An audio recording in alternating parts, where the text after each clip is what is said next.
Anushka Pawar. Today about the sputum collection. तर sputum collection आपण का करतो, जेव्हा व्हायरस बॅक्टेरिया असेल तेव्हा आपल्याला स्पुटम कलेक्ट करावा लागतो.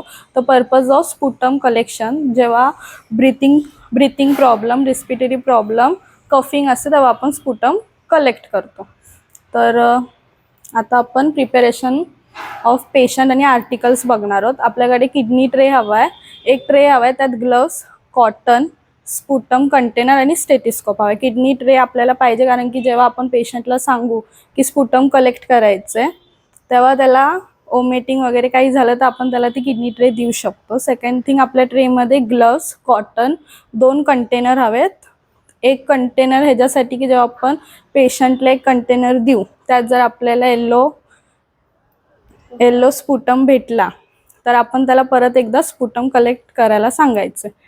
आणि कॉटन ह्याच्यासाठी जेव्हा स्पुटम कलेक्ट करताना पेशंटच्या फेसवरती जेव्हा आपल्याला लिप्स क्लीन करण्यासाठी कॉटन हवं आहे आणि स्टेटिस्कोप यासाठी हवं आहे. आपण पेशंटचे लंग्स साऊंड चेक करण्यासाठी आपल्याला स्टेटिस्कोप हवं आहे. आता पेशंटला प्रिपरेशन ऑफ पेशंट बघणार आहोत. आपण पेशंटला सांगणार आहोत आपण स्पुटम का कलेक्ट करतोय, स्पुटम कलेक्ट का करतोय हे आपण सांगणार आहोत. आणि त्यांना विचारायचंय की तुम्ही ब्रश केलाय का, माउथवॉश वगैरे काही, तर ते पेशंटला विचारायचंय की तुम्ही केलंय की नाही. पेशंटला विचारणार आहोत तुम्ही ब्रश केला का सकाळी, नाही तर त्यांना कंटेनर देताना पहिले आपण ग्लव्स घालणार. ते बसेल का,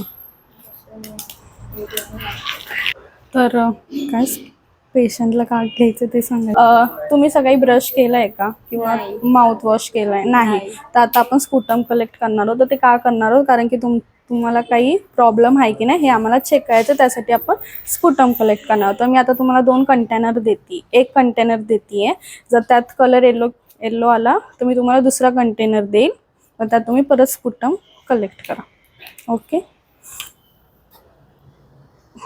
आणि स्पुटम कलेक्ट करत असताना तुम्ही ह्यात हात घालू नका, नाही तर तुमच्या हाताचे बॅक्टेरिया ह्याला लागतील आणि तुमचा रिपोर्ट एरर येईल.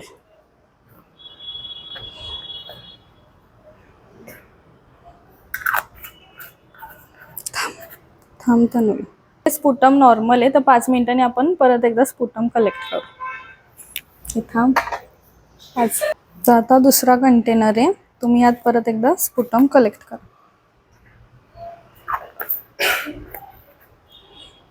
तर आपण स्पुटम कलेक्ट केलेले आहेत. स्पुटम कलेक्ट केल्यानंतर यावर आपल्याला लेबलिंग करायचे. लेबलिंग करताना याच्यावरती पेशंटचं नाव, स्पुटम कलेक्ट करायचं टायमिंग आणि डेट, नंबर आणि आपण लॅबला पाठवणार आहे तेव्हाची डेट, ही या स्पुटम कंटेनरवरती आपल्याला लेबलिंग करायचं.